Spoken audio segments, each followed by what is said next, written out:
Maud. Bienvenue sur ma chaîne YouTube. Je voulais d'abord vous remercier pour tous vos commentaires, vos retours, vos partages en story ou pas en story. Il y a aussi Mélise la boutiqueuse et Emma du podcast Tricolibri qui ont parlé de ma chaîne YouTube dans leur podcast. Donc merci beaucoup, c'est adorable. Donc ici c'est... Aujourd'hui ceci n'est pas un épisode de podcast tricot. Nous on va parler tricot, mais en fait au mois d'août je ne suis pas sûre de pouvoir tourner un épisode de podcast pour différentes raisons. Et du coup je me suis dit que j'allais participer au tag tricot qui tourne en ce moment, qui a été initié par les podcasteuses canadiennes Germaine et Bernadette. Donc elles ont fait une liste de questions et je vais répondre à ces questions. Donc bienvenue. Ma vidéo va être imparfaite comme d'habitude. Aujourd'hui il y a de l'orage et la luminosité n'est pas optimale. Vous allez entendre peut-être gronder aussi dans le fond parce que ça gronde en fait depuis 2-3 heures. Mais j'avais le temps maintenant, donc du coup je me suis dit allez. Donc ce tag tricot, je me suis dit que c'était aussi l'occasion de parler un peu plus de tricot et de ma vie de tricoteuse, vu que sur la chaîne j'ai pas fait de présentation. Je suis rentrée tout de suite dans le vif du sujet. Donc voilà, merci beaucoup d'être là et c'est parti. Donc, le tag tricot de Germaine et Bernadette tricotent. Première question, quel est l'endroit où tu ne tricoteras jamais? J'ai réfléchi un petit peu à cette question et je crois que l'endroit où je ne tricoterai jamais, c'est à table. Parce que manger, c'est sérieux. C'est sacré. Je mange avec mes mains aussi et du coup je voudrais pas salir mon tricot. Je mange avec mes proches souvent et j'ai envie d'avoir un peu d'attention pour eux. J'ai pas dit que j'y arrive, je suis pas, des fois je suis prise dans l'anxiété et je suis pas vraiment présente, mais j'essaye au moins. Et donc du coup à table, je ne pense que je ne tricoterai jamais. Deuxième question, l'endroit le plus insolite où tu as tricoté? Alors, j'ai un petit peu réfléchi, c'est pas vraiment hyper insolite, je n'ai pas tricoté dans une montgolfière ou je ne sais où, mais je me souviens d'un moment super sympa, on était en vacances avec mon âme sœur en Andalousie, donc j'adore ce pays, c'était dans la Sierra Nevada, donc c'est des montagnes assez hautes en Andalousie, mais c'était en plein été quand même, enfin fin de l'été et il faisait hyper chaud. Et c'était il y a un petit moment, mais j'étais déjà bien mordue du tricot, donc je le baladais partout en balade, etc. Et une après-midi, on était au bord de la rivière Tréblesse. Il faisait très très chaud et j'ai pris mon tricot, je me suis au milieu de la rivière. Et j'avais juste les mains qui sortaient, j'avais les fesses au frais et les pieds au frais, dans la rivière glacée même. J'avais même un peu froid. Et je tricotais tranquille comme ça sur mon rocher. Et c'était super, hein, c'était un super moment. J'étais heureuse, j'avais les pieds dans une belle rivière et puis j'étais en vacances et dans un endroit super. Donc voilà, mon endroit le plus insolite où j'ai tricoté. Quelle est ta laine préférée? Alors, préférée, ça va revenir dans les autres questions et c'est pas vraiment... un concept que j'aime beaucoup parce que en fait chacun a sa fonction, chacun... Voilà, j'ai pas beaucoup de choses préférées en fait dans la vie. Mais, et puis pour la laine c'est encore pire parce qu'en fait, si vous avez regardé mes 2 premiers épisodes, ce que j'adore c'est découvrir des nouveaux fils, découvrir leur consistance, comment ils vont tenir, leur traçabilité, leur origine, de quel mouton ils sont. C'est vraiment des choses qui me passionnent, donc du coup je vais pas avoir une laine vers laquelle je vais systématiquement. Si je réfléchis un peu, en fait il y a une laine auquel je pense souvent quand je pense à un nouveau projet, c'est l'Holzgarn Super Soft Holzgarn. Pourquoi? Parce que c'est une laine hyper accessible au niveau prix, ça reste une laine de qualité, avec, elle est pure laine, et en fait il y a une gamme de couleurs superbe. Donc souvent je pense à elle au départ, et il y a aussi la Gilliatt de Derungna Natura que j'ai beaucoup tricoté, qui revient souvent. En fait, le Mérino d'Arles, parce que en fait la Fado de Fontis c'est la même que la Gilliatt, Et j'ai aussi tricoté la fado, et en général, les fils qui contiennent du mérino d'art. Si je cherche vraiment une marque préférée, je vais penser à Boucle Laine. Boucle Laine, je les ai rencontrés au festival de l'Heure et la Laine. C'était un super festival. J'étais vraiment très heureuse de discuter plus avec Clotilde. Leur stand, il était magnifique. Il y avait des tas et des tas de couleurs magnifiques. Et en fait, elle valorise des laines qui n'étaient pas forcément valorisées auparavant. Elle les file en France. Et là, elles sont arrivées à un point où elles ont plusieurs grosseurs de fils, plusieurs types de bases. On a la traçabilité des fils, c'est des fils naturels. Il y a une gamme de couleurs superbe. Et c'est des belles personnes. J'ai discuté avec elles et c'est vraiment des belles personnes derrière ce projet. C'est des fils naturels et aussi assez accessibles au niveau prix. Là en tête j'ai la Wesson qui est à 12-13 euros, donc voilà. Donc si je dois vraiment dire une marque préférée, ça serait Boucle Laine. Quel est ton projet préféré? Donc pareil, hein, préféré. Préféré, c'est pas un concept que j'aime bien, mais projet préféré, je pense tout de suite à un projet. Je l'ai pris. Et c'est ce pull qui est le modèle Enchanted Forest de la designeuse Armelle, Knit with Chocolat sur les réseaux. Quand elle a sorti, j'ai eu un coup de cœur absolu. Bah, en fait, c'est un pull que j'ai également fait en laine boucle laine. Et bah, ça compte, il y a un chiné naturel très joli. J'avais choisi les couleurs au festival de l'Heure de la Laine avec Clotilde. C'est un fil qui a une super tenue, qui est très très chaud. Il y a de l'alpaga dedans. Et ben, en fait, ce qui m'avait plu tout de suite dans ce pull, c'est cet empiècement circulaire et ce motif de feuilles. Ça me correspond tout à fait, j'adore avoir des feuilles comme ça incrustées dans mon pull. Je me sens la femme de la forêt. La femme de la forêt, c'est moi. Et donc du coup, cet empiècement, donc, les modèles d'Armelle, c'est vraiment des modèles que je trouve, c'est vraiment une designeuse qui a un univers foisonnant, que je trouve aussi très très généreuse dans sa démarche, parce que dans ce modèle, il y avait le pull, il y avait la capeline, on pouvait faire la capeline avec le même motif, et là depuis, elle a rajouté en fait un motif. Donc si on veut refaire ce modèle, et je pense que je vais le refaire, je pense déjà à des couleurs, etc., on a un nouveau motif d'empiècement circulaire. Cet empiècement circulaire, pour moi, avertissement, ça c'est un clin d'œil aux copines du pique-nique Wooland, donc pour mon cerveau et pour ma façon de tricoter, cet empiècement circulaire, il a été hyper ludique, j'ai adoré le tricoter, quoi. En fait, c'est pas du jacquard, c'est des mailles glissées, je trouve ça encore plus facile que le jacquard, parce qu'on tricote en fait une couleur et après l'autre, donc une couleur par rang. Et j'ai vraiment adoré le tricoter et voir ces feuilles apparaître, j'ai adoré le tricoter. Donc voilà, j'aime vraiment beaucoup ce projet. Et c'est aussi le projet qui m'a fait découvrir que cette forme, en fait, j'aime beaucoup la porter.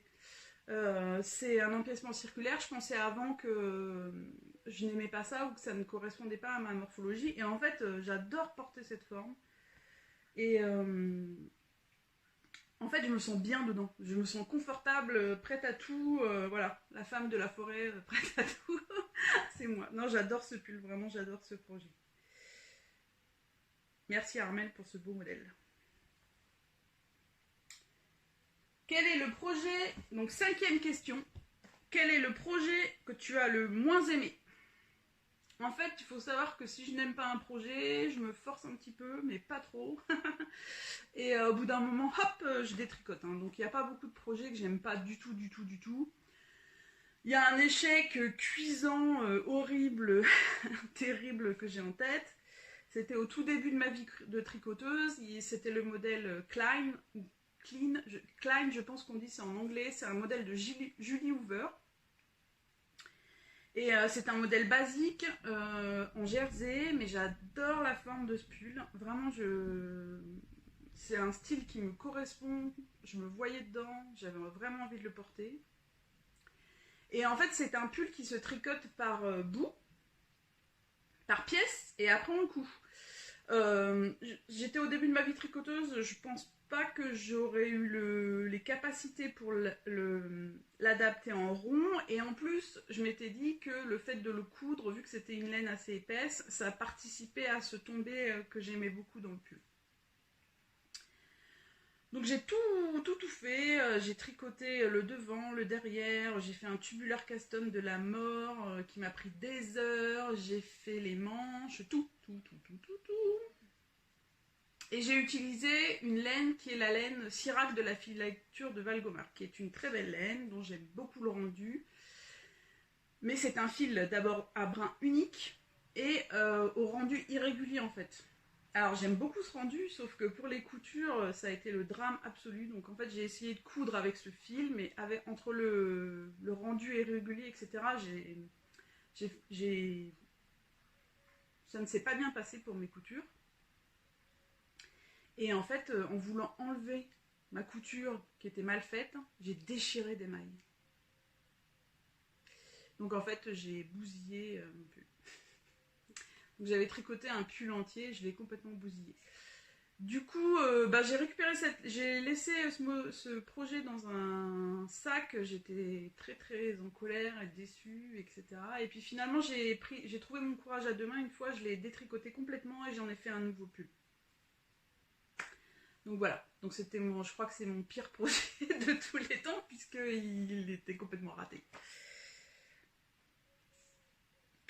Donc 6e question, quel est le patron que tu veux toujours faire et que tu ne fais jamais? Alors il y en a plein, hein, il y en a plein. Des fois je partage mes coups de cœur sur Instagram et une fois je m'étais amusée à compter le nombre de coups de cœur que j'avais par jour. C'était hallucinant. Il y a des périodes où il y a plein de patrons qui sortent. Je peux avoir 3 coups de cœur par jour, donc il y a plein de patrons auxquels je pense, que je tricote dans ma tête. Et que je tricote juste dans ma tête, c'est tout. Mais il y en a un que j'ai eu envie de sortir tout de suite, donc c'est dans le magazine Making Stories. Donc c'est un magazine dont j'aime beaucoup le style, la démarche aussi. Et en fait, ce modèle, le modèle de la couverture, tout de suite j'ai envie de le faire parce qu'en fait c'est un motif de cercle, donc c'est du jacquard avec un motif de cercle et moi il faut savoir que je suis une grosse obsessionnelle des pois.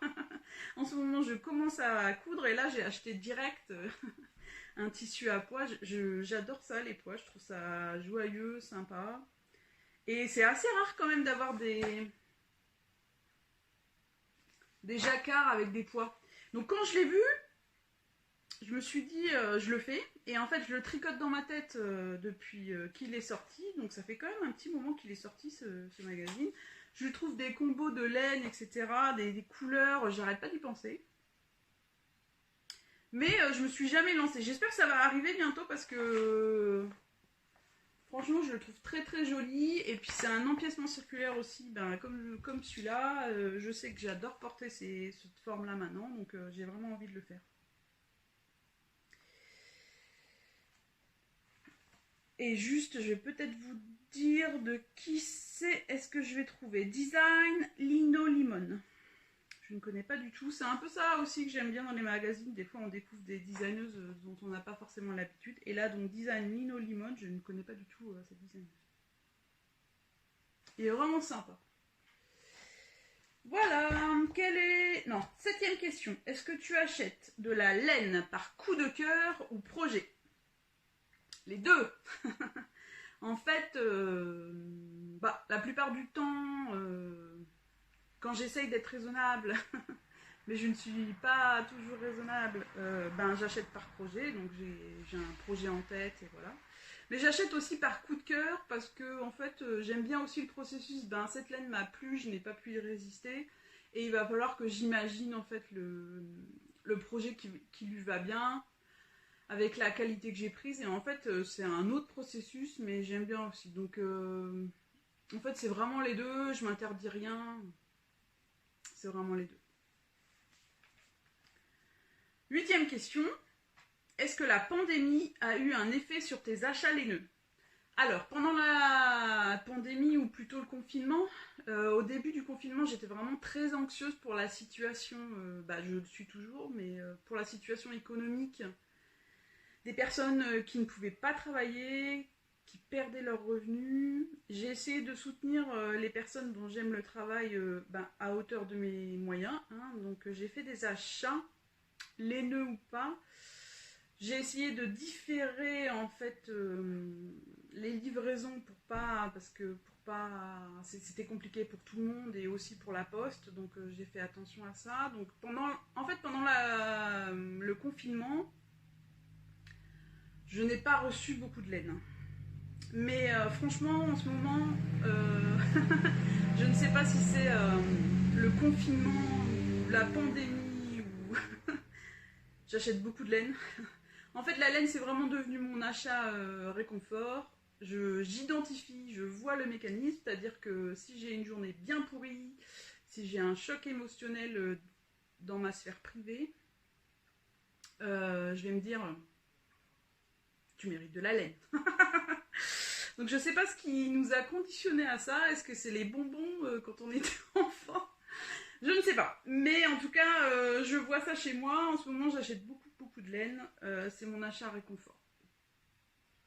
Pandémie ou pas, anxiété ou pas, je ne sais pas. Neuvième question. Pourquoi aimes-tu tricoter? Alors, il y a plein de raisons. En fait, il y a plein d'aspects. Il y a d'abord vraiment l'aspect création. J'aime découvrir les matières aussi. C'est à la fois la création et j'aime découvrir le savoir-faire des personnes qu'il y a derrière les matières que j'utilise, à la fois les éleveurs de moutons, la filature, les teinturières, indépendantes ou non, tout ce savoir-faire là, il me passionne, j'aime vraiment découvrir ça. Donc il y a ce choix de la matière que j'aime beaucoup. Il y a aussi le fait de tricoter dans ma tête, c'est-à-dire de penser au projet, d'essayer d'associer des laines, voir ce qui serait mieux, et aussi essayer d'imaginer, ça m'a fait beaucoup de bien pour moi, en fait, aussi par rapport à ma façon de m'habiller, et puis mon image de moi-même. C'est-à-dire que j'essaye de... Les modèles, j'essaye de voir si ça m'irait, si c'est mon style, si je me sentirais bien dedans et tout ça. Et en fait, c'est aussi une façon de m'occuper un peu de moi. Et puis après, il y a l'aspect technique, il y a l'aspect découvrir un créateur ou une créatrice, son monde, son univers. J'adore vraiment découvrir différents designers et voir comment ça se passe, la construction, etc. Il y a un autre aspect aussi qui est que en fait... c'est presque devenu un point de repère, un point d'ancrage. C'est-à-dire que, en fait, je me suis mise sérieusement à tricoter pendant une convalescence. J'avais eu une intervention chirurgicale et j'ai dû rester à la maison pendant plusieurs semaines, pendant presque 2 mois. Au début, c'était assez compliqué physiquement. Je pouvais pas, j'avais une autonomie de marche de 2 mètres autour du lit et du canapé et ça allait pas trop là-dedans, ça allait pas trop physiquement et tout ça. Et je me suis dit, allez, c'est le moment de tricoter parce que c'est lent, c'est long. Je savais déjà tricoter, c'était une chère amie qui m'avait appris et je me suis dit, c'est le moment de plonger dedans et d'y aller à fond. Et en fait, ça m'a plu énormément depuis, je tricote quasiment tous les jours. Mais ça m'a permis de mieux vivre, pas bien vivre parce que c'était une période compliquée, mais vraiment de mieux vivre cette période. Quand j'ai des périodes comme ça, difficiles de santé, vraiment, le tricot, ça va m'aider à mieux les vivre. Et c'est aussi si j'ai beaucoup de périodes d'anxiété, si je suis en famille et que c'est pas forcément simple sur différentes questions, etc. Mon tricot, ça va être mon moment où je vais essayer de me calmer, de penser à mon tricot, même au travail quand je suis trop anxieuse ou voilà, à tout moment je repense je rêve à mes tricots, à ce que je pourrais tricoter, etc. Donc c'est vraiment quelque chose qui m'accompagne tout le temps Et il y a beaucoup d'aspects du tricot que j'aime bien. En fait, j'aime bien peindre aussi, j'aime beaucoup la couleur et tout ça. Ces derniers temps, je le fais moins parce que le tricot a pris beaucoup de place, mais c'est parce qu'il y a vraiment beaucoup d'aspects dans le tricot qui me plaît. 10e question. Quels sont tes designers préférés? Pareil, préféré, c'est un concept que je n'aime pas trop, mais je vais vous citer des noms de designers. Il y en a bien plus. J'aime découvrir des designers. Moi, j'adore quand les gens partagent des nouveaux designers sur Instagram ou autre. Ça me fait connaître des nouvelles personnes. Je vais pas tricoter un design parce que c'est cette personne-là. Après, il y a bien sûr des personnes. Si vous avez vu mes 2 premiers épisodes, vous n'allez pas être surpris que je dise dans ce groupe de designers préférés, designeuses. Il y a Marie-Amélie Design. Vraiment, c'est une personne. En fait, d'abord, j'aime sa façon de faire vivre sa marque. J'aime sa démarche. J'apprécie vraiment sa démarche. Quand elle parle tricot, je pourrais l'écouter pendant des heures. En fait, j'avais entendu d'elle une interview dans le podcast d'Okil, qui est un super podcast d'ailleurs, très intéressant. Et il l'avait interviewé Marie-Amélie. Tous les designs dont elle avait parlé pendant ce podcast, j'avais envie de les tricoter parce qu'elle m'avait donné envie de tricoter ces modèles. C'est quelqu'un dont je trouve... Elle a beaucoup de techniques diverses. Donc brioche, dentelle, jacquard. Moi j'aime bien le jacquard, j'aime beaucoup ses motifs, etc. Donc c'est vraiment quelqu'un que j'aime beaucoup. Et en fait il y a un autre aspect, je m'en suis rendu compte il n'y a pas longtemps, c'est que... pareil, avertissement, c'est pour moi ma façon de tricoter et ma façon d'appréhender les choses. Mais ces modèles, la façon dont elle construit et présente ces modèles, ça me convient beaucoup. J'ai réalisé ça parce qu'en fait, quand je prends ces modèles, c'est peut-être aussi parce que j'en ai tricoté plusieurs maintenant, mais voilà, je suis pas perdue, j'ai pas de problème de compréhension, hop. Et là, récemment, j'ai eu un coup de cœur pour un modèle d'une designeuse que j'aime beaucoup aussi, qui est Théa Coleman, donc c'est Baby Cocktail sur Instagram. Elle fait beaucoup de choses très sophistiquées avec pas mal de laine brute, naturelle, des torsades, elle a des panneaux de torsades imbriqués très très beaux. Donc là, il y a un modèle avec une construction d'épaule vraiment spéciale qui m'a flashé. J'ai eu envie de le faire. J'aime beaucoup cette designeuse, mais ça sera la première fois que je tricote son modèle. J'ai acheté son modèle, je vais rentrer dedans bien sûr, mais au début, quand j'ai commencé à regarder le modèle, j'étais là, ouh, j'ai senti mon cerveau tout crispé.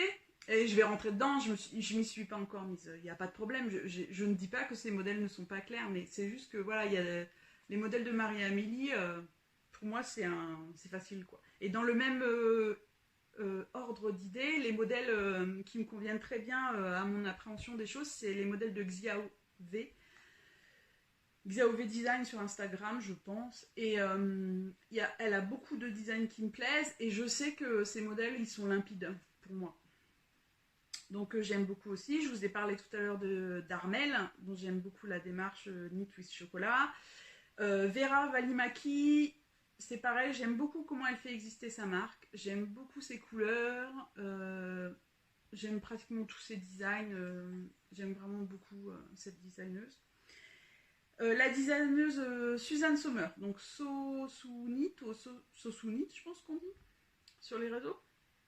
En fait, elle est très connue pour les châles. J'aime beaucoup ses châles, mais moi, je ne suis pas du tout une tricoteuse de châles. Mais en fait, elle a fait plusieurs designs de pulls, et c'est pareil, elle mélange à la fois des couleurs un peu houhou et du fluo, etc. Mais elle utilise aussi des fils naturels. Et elle a fait plusieurs designs de pulls, là, j'adore. Je pourrais tous les tricoter. J'en ai tricoté un, en fait, c'est une construction transversale, du milieu au côté. J'en ai prévu un, là, bientôt, c'est le Grid Lines, avec un espèce de quadrillage. Ça me plaît vraiment, j'ai envie de tout tricoter, les pulls qu'elle a designés. Donc j'aime beaucoup cette designeuse.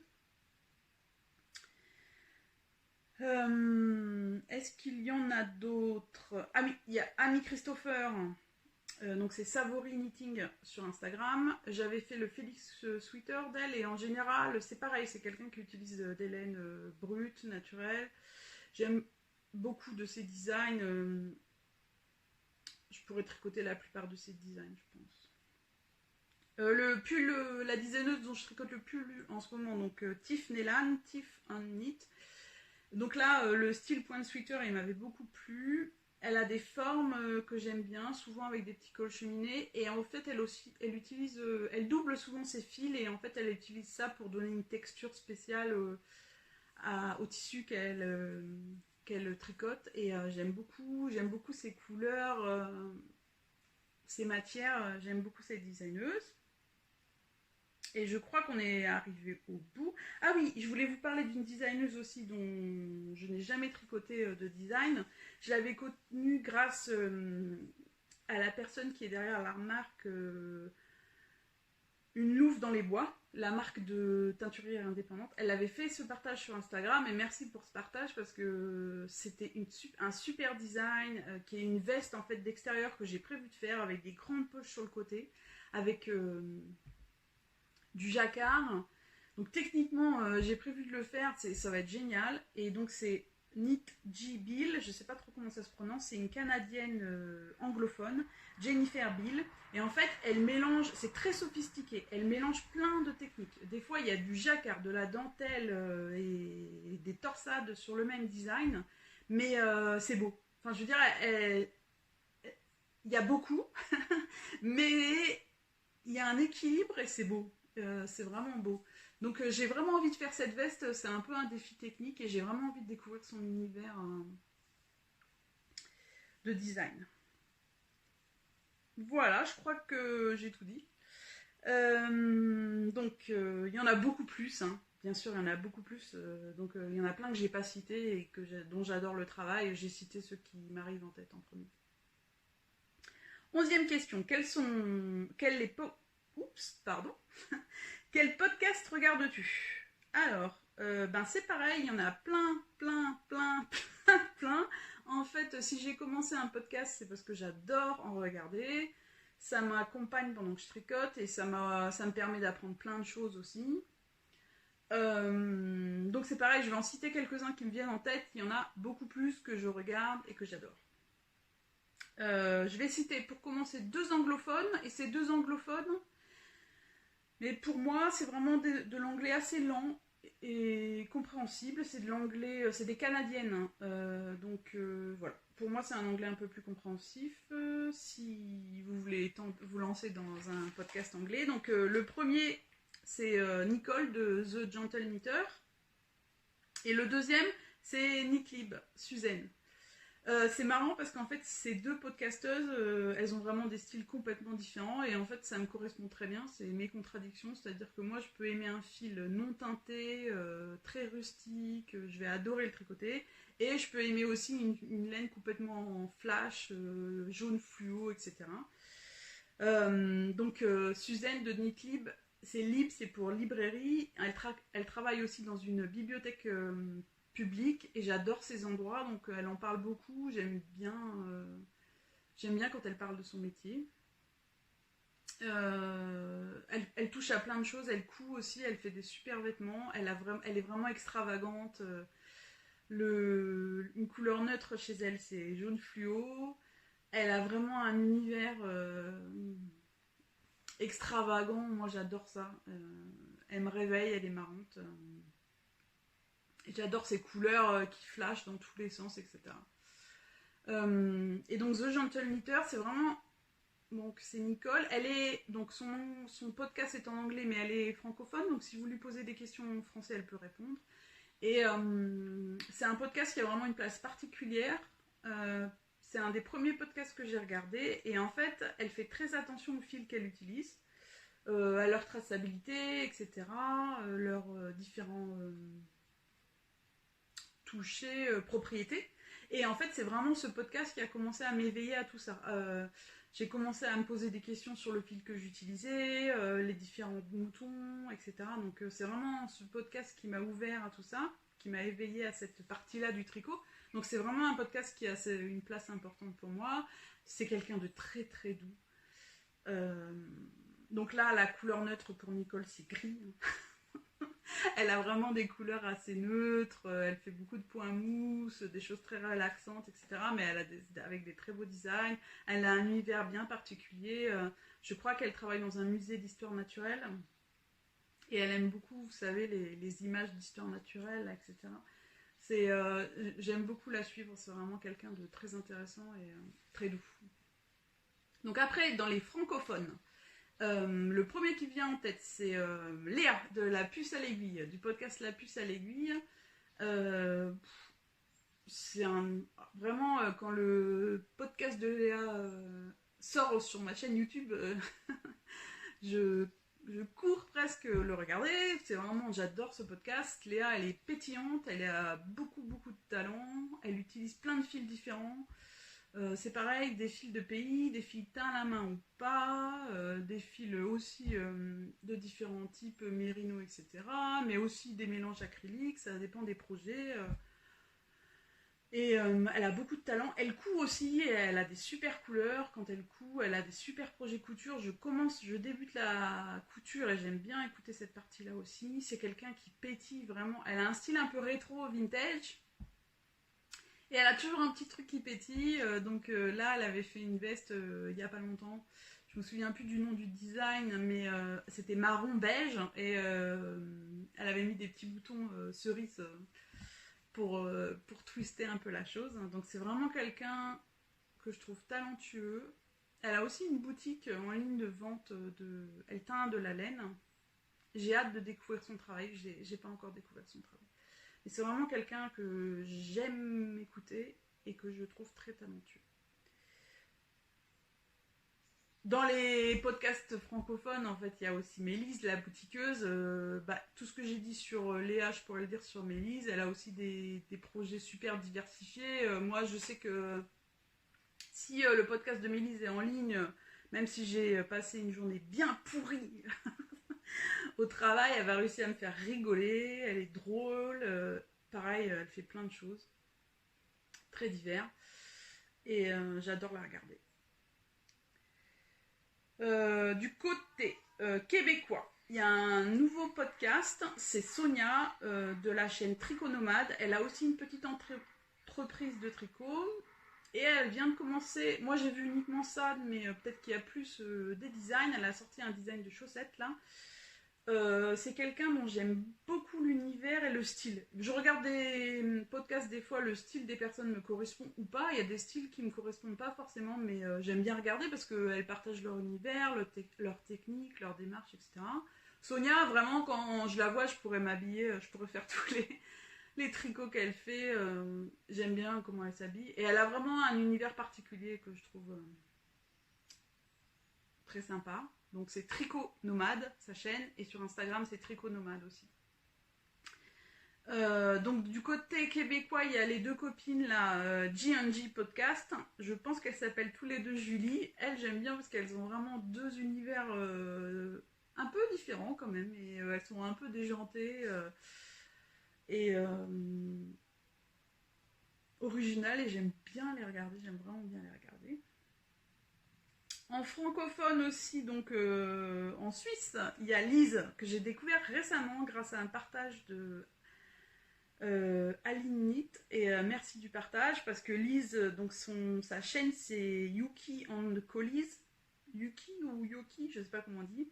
Lise, elle aime le jaune, elle pétille, elle a la pêche, elle coud aussi, et j'aime bien regarder sa partie couture. Ça m'aide. Elle a vraiment des chouettes designs. Elle a tricoté ce pull là. On a des designs, des goûts en commun. Je pense qu'elle l'a tricoté. Je dis peut-être une bêtise, mais en tout cas il y a beaucoup de designs qu'elle a tricoté que j'aime beaucoup. Et c'est quelqu'un qui pétille, qui a la pêche. C'est vraiment très sympa de la regarder. En francophone, il y a des podcasts que je classe dans la même catégorie que The Gentle Knitter, parce qu'en fait c'est des podcasts qui m'apprennent beaucoup, qui enrichissent ma démarche tricot, dont j'aime regarder aussi les points techniques, etc. C'est le podcast de Yarnflex, donc la designeuse Audrey Borrego. que j'ai pas cité plus haut, mais qui est une designeuse dont j'ai fait le col Vercors et dont j'ai pas mal de ses designs en bibliothèque que j'adore. Vraiment, je trouve que c'est comme Nicole de Gentle Knitter. Moi, ça m'apprend plein de choses sur les fils. Audrey, elle a aussi mis en ligne, si vous l'avez pas vu, une ressource avec plein d'équivalences de fils, un tableau selon les grosseurs que j'utilise beaucoup. C'est vraiment quelqu'un que je trouve intéressant à suivre pour tout ça. Et en fait, le deuxième podcast dans cette catégorie, c'est Anna de la boutique Lana et Tricot. C'est pareil, c'est tout ce que j'ai dit pour Yann Flex, je pourrais le dire pour Anna. C'est vraiment des podcasts qui enrichissent ma démarche tricot, qui me font découvrir des choses, etc. Il y a Phileas Yarn, qui est basée en Angleterre. Et elle fait aussi beaucoup de vlogs. J'aime bien, elle nous amène en voyage, elle nous amène dans son potager, elle nous amène dans son jardin. Elle est super sympa. Et elle fait aussi des projets très différents. Enfin, elle a des projets qu'on voit pas forcément partout. Et elle est super sympa à suivre. J'aime bien ses petites aventures. Aussi quand elle nous amène dans ses petites aventures. Et puis ça permet aussi d'avoir une petite ouverture vers l'Angleterre, puisqu'elle est basée là-bas. Donc on a un peu cet univers-là. En parlant d'univers différents, je pense à... Je vous ai dit, il y en a plein. Je pense à Cécile et Amina, qui sont deux copines. C'est un podcast francophone, mais Amina est basée à Boston et Cécile est basée à Montréal. Elles sont très sympas, elles viennent de commencer à les voir, j'en ai parlé sur Instagram, à les voir pour les encourager. Et c'est pareil, je trouve que du coup elles sont francophones, mais elles sont basées aux États-Unis et au Canada. Et en fait, leur univers tricot est un peu différent de ce qu'on peut voir dans les podcasts français. Du coup, leur premier podcast, j'ai découvert une nouvelle designeuse que je connaissais pas du tout, c'est Anne Lanson, qui fait aussi des laines, je pense, et c'est des laines naturelles que j'aime beaucoup, etc. Donc je ne la connaissais pas du tout parce que voilà, c'est ça qui est sympa, on croise nos univers et elles ont des univers un peu influencés par leur environnement, bien sûr, et elles sont adorables. Donc leur chaîne, c'est Cécile et Amina. Il y a aussi le podcast Sur l'envers, qui est un podcast français francophone aussi. Maintenant, elle est basée en Picardie. C'est Marilo, je crois. Je dis peut-être une bêtise. Elle fait attention à ses fils aussi. Une fois, dans un podcast, elle avait mis toutes les têtes de mouton dont elle avait utilisé la laine. J'aime bien sa démarche. C'est quelqu'un de très doux, zen. J'aime bien regarder ce qu'elle fait, sa couture aussi. En fait, pour le coup, là, son style me correspond. Je pourrais tricoter tout ce qu'elle fait. Donc voilà, je suis sûre qu'il y en a plein que j'ai oubliés, mais voilà ceux qui me viennent en tête, ceux que j'avais marqués un peu, mais je suis sûre que j'en ai oublié parce que ma liste n'est pas du tout rangée. Donc voilà, vous avez compris, j'adore regarder les podcasts. Alors, 12e question. Qu'est-ce que tu tricotes le plus? Et c'est la dernière question. Les pulls. En fait, j'aimerais bien être une tricoteuse de chaussettes, mais ça me fait mal aux mains. Je n'ai pas trouvé la solution. J'ai aussi essayé les petites aiguilles circulaires, mais ça me fait toujours mal aux mains. Je sais pas. Pourtant, il y a plein de designs qui me font envie. Les châles, il y en a plein qui me plaisent, mais voilà, j'en ai un là en ce moment qui est magnifique. J'ai la laine, j'aime la laine. Ça fait des mois qu'il attend que j'ai l'impulsion de le tricoter. Je ne sais pas pourquoi ça coince les châles. Et un pull, ça ne coincera jamais. Si j'ai un coup de cœur, je vais sauter dessus. Je sais pas, c'est un gros projet. J'ai besoin de plonger dans le projet. Je sais pas pourquoi. J'adore ça comme ça. Donc sans hésitation, c'est les pulls. Et là, j'essaye de faire plus de gilets. Mais franchement, c'est les pulls que j'ai tricoté le plus et que je préfère tricoter. Je crois que j'ai fait le tour. C'était la dernière question. Donc merci beaucoup à Germaine et Bernadette pour ce tag tricot qui tourne en ce moment et c'est bien sympa. Merci à vous si vous êtes encore là. Merci d'être là. Je vous ai fait une intro musicale. Je me suis dit, il me faut une petite intro musicale et un au revoir musical. Je me suis dit que j'allais prendre quelques instants de ma vie quotidienne. C'était sympa, ça donne un petit côté saisonnalité au podcast ou aux vidéos. Et voilà, donc pour le bienvenu, c'était quelques secondes de la pluie d'orage sur mon figuier dans mon jardin. Comme ça vous rafraîchira peut-être si vous êtes sous la canicule. Et pour le revoir, là, c'est un chemin. Je vais marcher dans les collines autour de chez moi et c'est un chemin très sympa qu'il y a autour de chez moi que je prends de temps en temps. Voilà, je vous remercie beaucoup d'être arrivé jusque-là. Passez une bonne fin d'été. Prenez bien soin de vous. Tricotez bien. Faites ce que vous avez envie, si vous pouvez. Et à bientôt!